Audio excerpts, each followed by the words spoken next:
Pessoal, agora a gente vai trazer algumas questões que caíram na prova do TIM agora, de 2022. Vamos comentar o passo a passo, qual era o conhecimento necessário para responder essas questões. Do módulo de diabetes, eu escolhi uma questão sobre diabetes gestacional. Essa é uma questão bem interessante, porque ela acaba abordando vários pontos importantes do tratamento do diabetes gestacional. Foi a questão 3 da prova. Diz o seguinte: mulher, 30 anos, com diabetes gestacional, vem à consulta com 30 semanas de gestação, trazendo ultrassonografia obstétrica com feto abaixo do percentil 50 e o seguinte diário de glicemia após 3 semanas de orientação nutricional. Ela traz aqui o diário, que a gente vai comentar melhor já já, mas são glicemias pré e 1 hora após as refeições. Baseado nesse diário e nessa história clínica, qual seria a conduta correta? Alternativa A: otimizar a dieta, orientando a paciente a restringir a ingesta de carboidratos simples e aumentar a ingestão de proteínas. Alternativa B: associar metformina, aumentando a dose progressivamente até a dose máxima de 1.500 mg dia. Alternativa C: iniciar tratamento com insulina basal, Levemir, associado à ultra rápida, insulina asparte. E alternativa D: manter tratamento, uma vez que os níveis de glicose, tanto em jejum como no período pós-prandial, estão dentro das metas terapêuticas. Veja que ele faz uma salada aqui e mistura vários pontos de tratamento do diabetes gestacional. Primeira coisa que vocês têm que saber para responder essa questão é quais são as metas terapêuticas, senão não tem nem como saber se ela está bem compensada ou não. Aqui a gente tem um resuminho. Então, glicemias em jejum que se recomenda, é que ela fique... Deixa eu ver se pega aqui o... Tá, vamos lá. Glicemia em jejum que se recomenda é que ela fique numa faixa de 65 a 95 mg por decilitro. De 95 em diante, a gente já considera que essa paciente está fora do alvo. Para glicemias pós-prandiais, nós temos a pós-prandial de 1 hora, a meta é menor que 140, pós-prandial de 2 horas, meta menor que 120. E naquelas pacientes com diabetes mellitus pré-existente, tipo 1 ou tipo 2, no qual seja utilizada a hemoglobina glicada também como um parâmetro de controle glicêmico, até para predizer, avaliar o risco de complicações obstétricas, a meta seria manter a hemoglobina glicada abaixo de 6%. Como é que a gente vai, então, abordar essa paciente do ponto de vista terapêutico? Como nós já vimos no caso clínico da questão, a primeira conduta é mudança de estilo de vida, dieta, atividade física. E quando é que a gente vai definir como falha? Se essa paciente tiver pelo menos 2 medidas fora da meta no período de 1 a 2 semanas. 2 medidas já é suficiente para a gente dizer que essa paciente teve falha do tratamento com dieta. E a partir daí está indicado terapia farmacológica. E quando eu falo terapia farmacológica no diabetes gestacional, eu estou falando sobre insulina. Insulina é a primeira escolha por ter maior eficácia e também por ter maior segurança a longo prazo. Entretanto, a metformina, que foi inclusive citada na questão, ela pode ser considerada em algumas situações. Vamos ver quais são. Quando fazer a metformina no diabetes gestacional? Primeira situação seria como uma alternativa à insulina. E aí são casos extremos de pacientes que recusam mesmo terapia insulínica ou que por alguma condição social, cognitiva, não conseguem fazer a aplicação da insulina. Ou ainda pacientes que têm tanto medo da terapia insulínica que começam a restringir fortemente a ingestão de carboidratos. Nesse caso extremo, a gente consideraria fazer apenas a metformina inicialmente.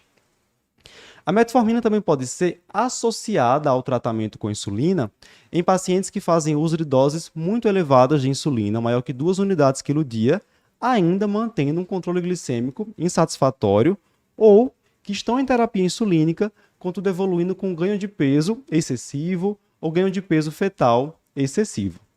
Mas não basta saber quando indicar a metformina no diabetes gestacional.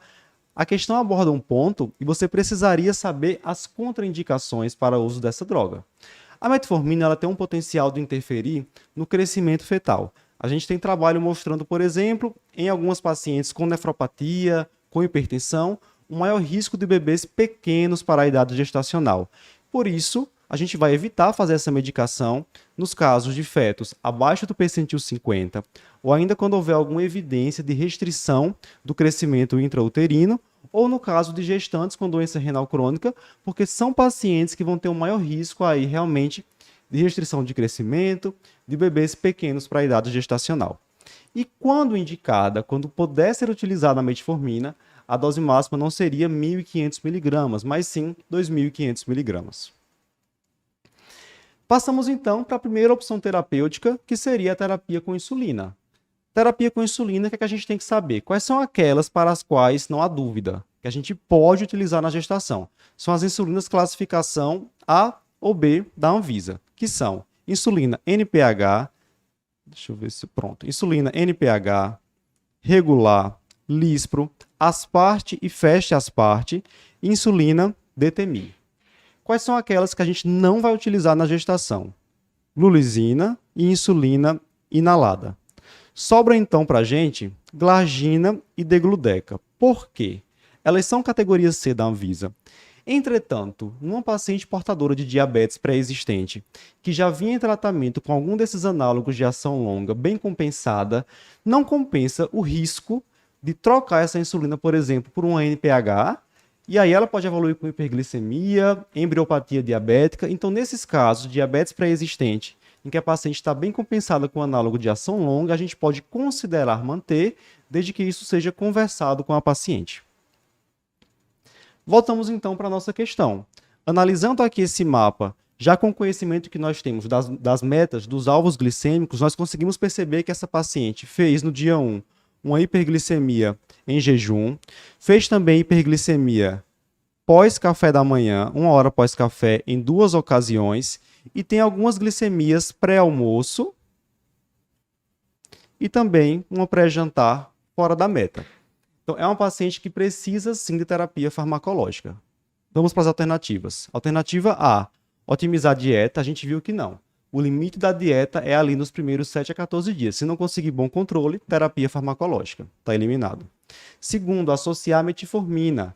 Lembram que no enunciado ele destaca que essa paciente tem um feto abaixo do percentil 50, então a terapia com metformina está contraindicada. E se fosse iniciada, a dose máxima não seria de 1.500 mg, mas sim 2.500 mg. Também eliminado. Alternativa C traz para a gente iniciar um tratamento com insulina basal, e aí ele cita a Levemi, categoria A, associada à ultra rápida, insulina Asparte, também categoria A. Nos parece uma boa opção.